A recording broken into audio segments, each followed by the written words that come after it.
Hi అండి. Welcome to Uma's kitchen. ఈరోజు మనం రాగి దోశ చేసుకుందామండి. రోజు మనం ఏదో ఒక ఫామ్‌లో రాగులు తీసుకోవాలండి. రాగి జావలాగైనా, లేకపోతే సంగటి అయినా, లేకపోతే ఇలా రాగి దోశలైనా చేసుకుని మన బాడీలోకి రోజు రాగులు వెళ్ళేటట్టు చూసుకోవాలి. ఇది చాలా హెల్తీ అండి. ఈరోజు నేను రాగి దోశ చేసుకుంటాకి పొట్టుతో ఉన్న మినపప్పు తీసుకుంటున్నా అండి. మినపగుళ్ళు కంటే పొట్టుతో ఉన్న మినపప్పు చాలా మంచిదండి. అయితే ఒక కప్పు మినపప్పు తీసుకుని దీన్ని 2-3 సార్లు శుభ్రంగా కడుక్కొని తగినంత వాటర్ పోసుకుని 6-7 గంటలు నానబెట్టుకోవాలి.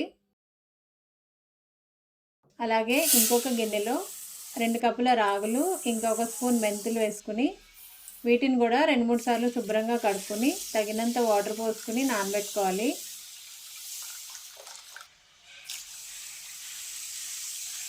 రాగులు తొందరగా నానిపోతాయండి, కానీ పప్పుకి కొంచెం టైం పడుతుంది.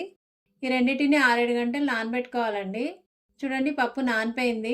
ఇప్పుడు ఈ పప్పుని మనం ఇలా నలుపుకుంటూ కడుక్కోవాలి. ఇలా నలిపితే పొట్టు చూడండి ఈజీగా సపరేట్ అయిపోతుంది.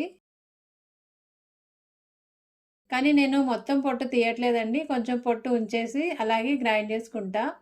మిక్సీ జార్ తీసుకుని అందులో కడిగి పెట్టుకున్న రాగులు ఇంకా మినపప్పు వేసుకుని తగినంత వాటర్ పోసుకుని గ్రైండ్ చేసుకోవాలి.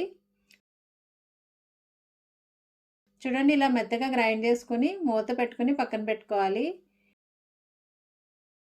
అంటే నైట్ టైం మనం రుబ్బుకొని పెట్టుకుంటే మార్నింగ్కి ఫర్మెంట్ అవుతుందండి.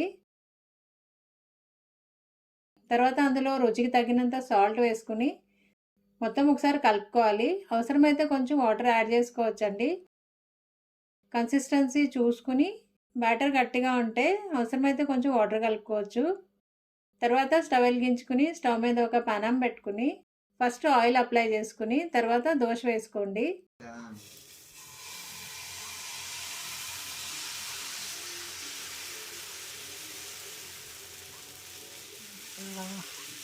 దోశ పైన కొంచెం ఆయిల్ కూడా వేసుకుని దోశ ఒక సైడ్ కాలిన తర్వాత టర్న్ చేసుకోవాలి. ఇంతే అండి, రాగి దోశ చాలా హెల్తీ అండి. ఇది పల్లి చట్నీతో అయినా, టమాటా చట్నీతో అయినా, దేంతో అయినా బాగుంటుందండి, అల్లపు చట్నీతో అయినా. మీరు కూడా ఒకసారి ట్రై చేయండి. వీడియో నచ్చితే ఒక లైక్ చేయండి. Thanks for watching.